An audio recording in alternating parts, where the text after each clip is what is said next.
Knoxville, and welcome to the morning news on the WVOLS, Go Vols Go. I'm your host, Austin Worthy, and here's your not as important co-host. Good morning, Knoxville.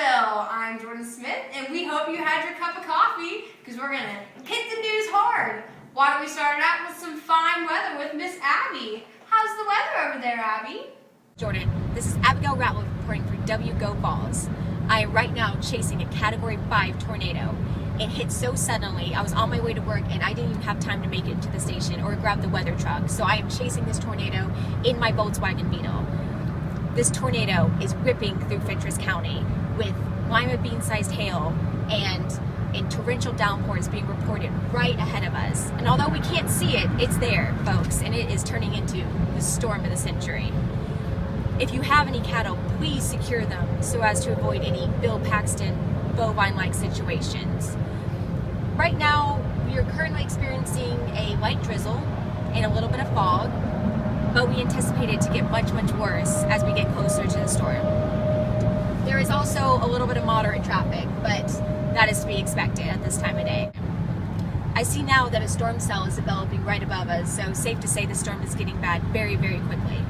I advise everybody to seek shelter immediately, but don't be worried about me because this bug is very well equipped to handle any tornado, post-apocalyptic storm situations.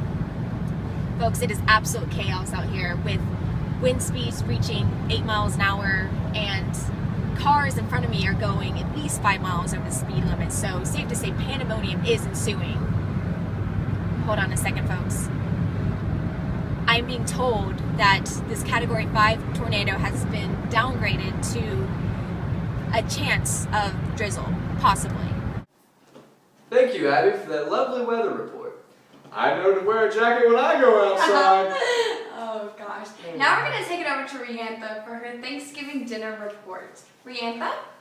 Hi Jordan, welcome to my family Thanksgiving. I just want to show you a little bit about how we celebrate our Thanksgiving Day. So first here we have our turkey that my sister here likes to name every year, and this year she has named him Bob.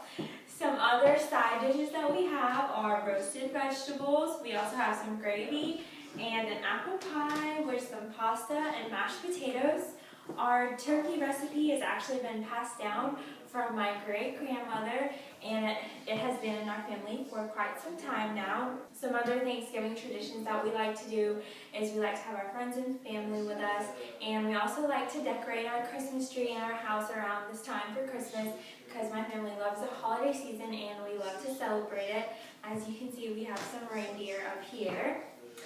I want to ask my sister a few questions. So, Yashoda, what is your favorite Thanksgiving tradition? Well, I especially like that everybody's at home and everybody's helping out. The most thing I like is that my sister's home because I usually don't see her a lot.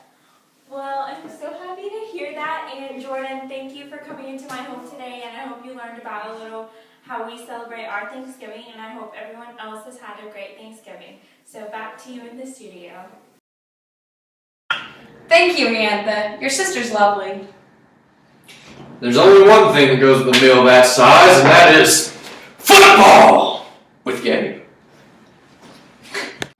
Thank you, Austin, for that lovely introduction. This week in sports, wow, was it a big one. Did y'all watch that Alabama-Auburn game? Alabama came out hot, winning 21-7. Auburn then drove down the field and scored a touchdown with a score of 21-14 at half. The second half was just as intense, but the game ultimately came down to a 57-yard field goal where the kick looked beautiful off the foot, but Auburn returned it for 110 yards with 0 time left on the clock, giving them the victory in the Iron Bowl. This takes them to the SEC Championship and maybe to the National Championship. However, I was kind of upset with it. I wanted to see Alabama three-peat win the National Championship for the first time in college football history. That being said, I'm still a huge UT fan, and go Vols with that victory this week at Commonwealth Stadium in Kentucky. Next, how about that heartbreaking loss with the Predators 3-2 to the Flyers? Or did anyone see the Ohio State-Michigan game where Hall walks off the field, flipping 2 birds to the crowd, letting them know how he really felt. Also, Peyton Manning threw for 4 touchdowns last night with 41 touchdowns on the season, setting the Broncos record. Now back to Austin. Stay classy, Knoxville. And now for a very important news announcement from WVOLS. Jellyfish are made of 95% water. A hippo can open its mouth wide enough to put a 4-foot child. 12 newborns will be given to the wrong parents every day. WVOLS news anchor Austin Worthy is Bachelor of the Year. Find out more tonight at 11. We want to thank you all for tuning in to WVOLS. I'm your co-anchor, Jordan Smith, signing off. And don't forget to tune in to the 25 Days of Christmas, starting right after this. And I'm your host, Austin Worthy, signing out for the night. WVOLS. Maybe not the news you want, but the news you need.